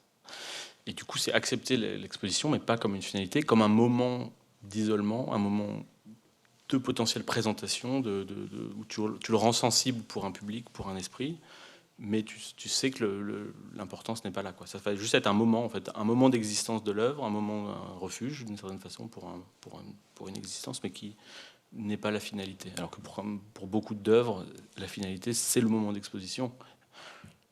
Voilà. Oui, tout à fait. Mais il n'y a pas une contradiction pour les institutions ou les lieux d'exposition, parce qu'eux, ils ont des attentes de finalité, peut-être, qui ne correspondent pas du tout. Donc, comment ça, c'est géré? Si on m'invite, c'est qu'ils ont pleinement conscience de ce qui m'intéresse aussi. Et après, si tu parles de l'acquisition d'une œuvre par une institution, parce que c'est comme des institutions qui achètent plus ces œuvres-là que des collectionneurs privés, même si ça existe, ils achètent un protocole qui va être réactivable. au moment de l'exposition. Donc ils ont une série d'instructions à faire. Ice Dolomiti, par exemple, si c'est acheté, ben, ils achètent la recette, ils achètent le logo pour le reproduire, et il faut que ça soit mis à disposition gratuitement, qu'il n'y ait pas de vente, puisque ça c'est ce que j'ai quand même... Je me suis engagé à ça auprès du glacier, qu'il n'y ait pas de vente de la recette en elle-même, mais plutôt du moment autour, de la réactivation, etc. Voilà. Super. J'arrive. Bonsoir, merci. Bonsoir. Alors, je me pose la question par rapport à certains de tes projets ou de tes travaux que tu nous montres, savoir si tu considères qu'elles sont des œuvres qui sont complètes ou complétées. Parce que quand tu parles d'activation de l'œuvre, ok, je le trouve tout à fait, mais quand on parlait de performativité, c'est ça le mot qu'on a utilisé, performativité. J'ai l'impression que dans tous ces travaux-là, il n'a pas juste ta performativité à toi. Oui. Et il me semble qu'il y a quelque chose que je trouve très intéressant aussi, que c'est déplacer aussi la responsabilité à les spectateurs pour qu'il active aussi une espèce de performativité. Mm-hmm. Parce que ça veut dire que si la Twingo, j'entre pas dans la Twingo, mais ton œuvre, elle n'est pas complète. Mm-hmm. C'est peut-être un choix, c'est peut-être que je n'ai pas su y entrer, ou voilà. Mais c'est cette considération, c'est là où je peux trouver peut-être la question des frustrations un peu, oui, dans l'air. Parce que, est-ce que pour toi, l'œuvre est déjà complétée quand tu l'as posée là? Parce que déjà, comme tu nous expliques aussi que tu ne fais pas de registre, tu fais confiance, tu ne sais pas qu'est-ce qui se passe avec l'œuvre vivante. Est-ce que toi-même, en tant que créateur de cette œuvre-là, tu considères qu'elle est déjà complète ou complétée? Parce qu'il y a une partie très importante de ton œuvre, que c'est le spectateur qui doit la performer. Je ne sais pas si tu es d'accord avec ce que je t'ai dit. Oui. Aussi. Voilà. Cette porosité Merci. aussi dans la finalité du travail. L'activation ou non, et la question de la confiance dont parlait Fabien, qui s'inscrit aussi là. Donc moi j'ai un travail qui est assez volontairement nébuleux dans ses finalités, pour laisser la place à la vie, ou au hasard, ou à l'incalculable, ou à la catastrophe. Voilà. Ouais. Ça fait partie. Enfin, c'est un choix aussi, de pas dire il faut que ça soit comme ça ou comme ça. Ça laisse la place à une réinterprétation, ça laisse du temps long ou du déplacement, voilà, tout ça qui m'intéresse. Ouais. Donc l'œuvre a sa vie propre d'une certaine façon, pas figée, et elle s'inscrit du coup dans une réalité qui m'échappe. Et c'est ce qui me touche souvent. Voilà.